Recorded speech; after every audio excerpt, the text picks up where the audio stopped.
Hey guys, we're back. Official racing lawnmower update, number 10. And look, I've even got gloves on this time too. So in last week's update video, we built these side supports for your feet, or Nerf bars if you will, and we built these two supports in the middle and we put those there to support the steel mesh front to back. And I went ahead and actually built a cardboard template for the steel mesh, so I know what I'm basically cutting out. It basically just kind of drops right in.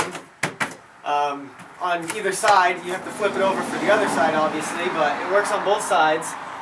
So we're going to use this to mark out our expanded steel mesh so we know it's going to fit the first time we cut it.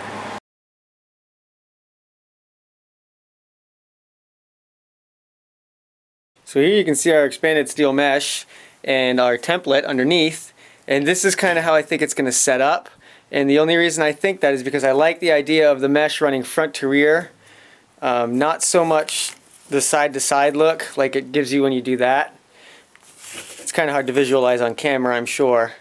But the other thing I like about doing it this way is, I don't know if you can notice, but where these pieces end is right where these steel mesh pieces come together. So it also will aid me in being able to cut this and having good little surfaces to weld to instead of just the little tiny in-between pieces of the steel mesh. So I've got it all marked out. And get rid of our template here. Ready for cutting.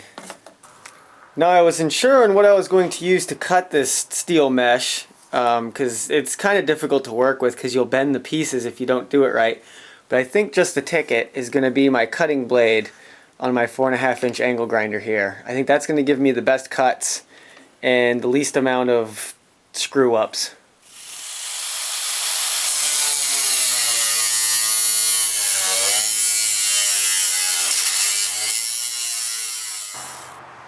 Got one side all done.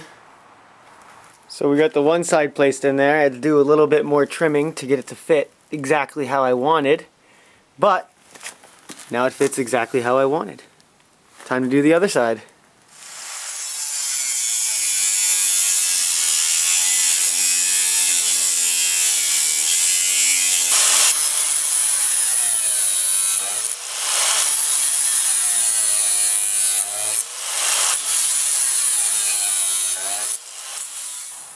So as you can see, our mesh sits in there pretty nice. Looks good too. We're gonna do a lot of grinder work now and start welding them in. Alright, so we swapped out to our grinding wheel. And now it's time to do a little bit of cleanup. This is always fun.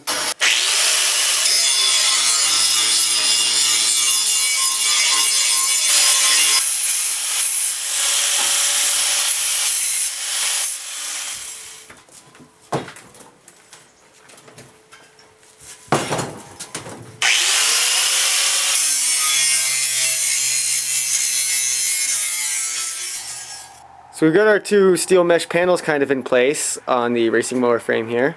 We're going to go ahead and weld them into place now, and what I'm hoping to do is right here where each of these little pieces kind of touches this Nerf bar, I'm going to try to do little spot welds in every single one.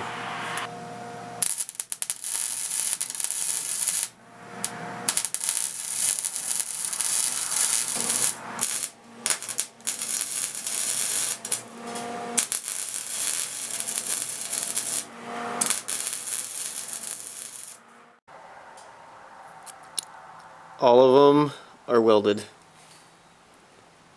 Right down the side and across the bottom. I didn't weld the inside edge right here for whatever reason. But I did weld through here, and I did weld through there. And we did that to both sides, obviously.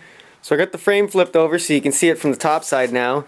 You can see I tried my best to hide those welds so you didn't really see them from the top, and it looks like we did pretty good. You can still see some little globbing here and there, but all in all I think it'll be pretty good. Once it's all painted you'll hardly see it. But seeing the steel mesh in there makes me realize I really like the idea of having steel mesh actually underneath the motor, and I might even kind of like the idea of running it right all the way to the front and just kind of steel meshing the whole inside. But not from here back because I need access to my axles, chains and sprockets and such. But I think I have enough steel mesh to be able to mesh the hole underneath of the front side there, and I think that's what I'm gonna do.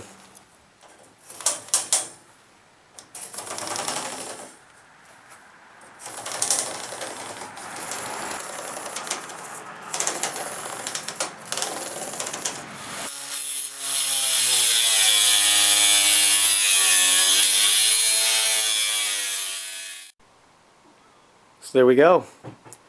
It's not welded in place, but I've got it pretty much cut to how I would want it. And I even notched it out for the front there for my steering bushing. It's got the little grease fitting there. So yeah, we're pretty much ready to weld this now. Unfortunately, once again, my camera battery has decided to pooch out on me. So I'm kind of on borrowed time right now, but we're gonna stop and take a break for the night, charge the camera, let the smoke clear from the garage, and come out here in the morning and do some more metal burning. Alright, we're back. All coffeeed up, ready to go. Let's do some more welding. So I feel like I got this mesh underlayment here snugged in there pretty good. I'm pretty happy with it. All the gaps look really close.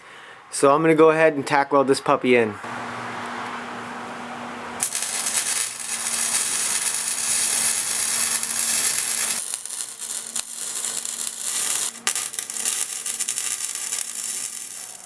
So we got some tack welds in place there, just a few, but see how noisy this thing is. Hopefully we can get that to quiet down by welding up these little end pieces so this thing doesn't vibrate as much. Probably another 100,000 tack welds at least.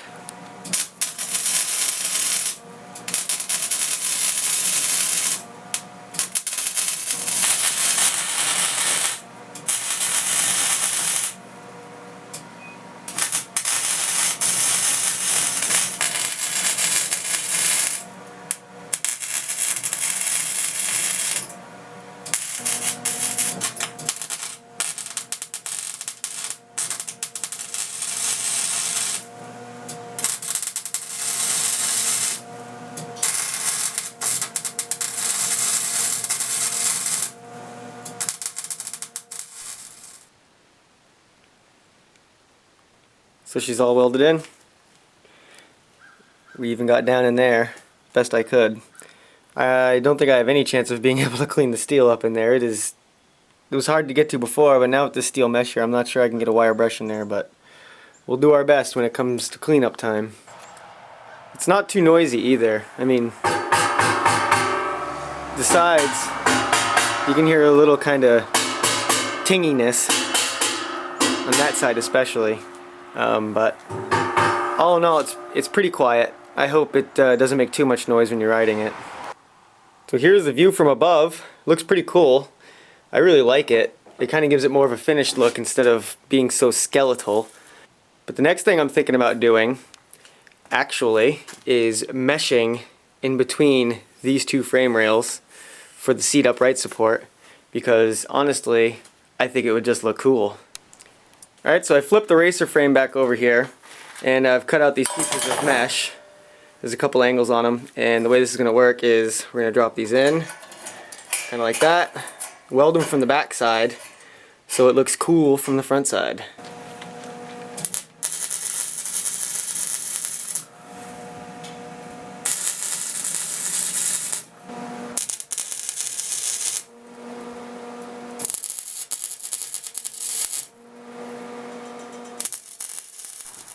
So you can see we've got both sides welded on now.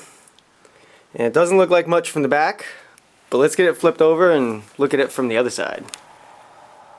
So you see all the mesh in place now, and the stuff on the back. I didn't run it right to the middle because I need access for the bolt for the seat. But you won't see that once you put this seat on in place. Then it just looks badass. So that's it for this week's video, you guys. We just went a little mesh crazy and did about 300,000 tack welds, but that's okay. We're a little closer to being done. Next week, I'm hoping we're going to get to mount some brake hardware, maybe the sprocket, get the chain lined up, hopefully get the rear axle in order, and pretty soon we'll be throwing this thing back together and taking it out for a ride before we put it in for paint. But tell me what you guys think. Rate the video if you liked it, and we'll see you next time.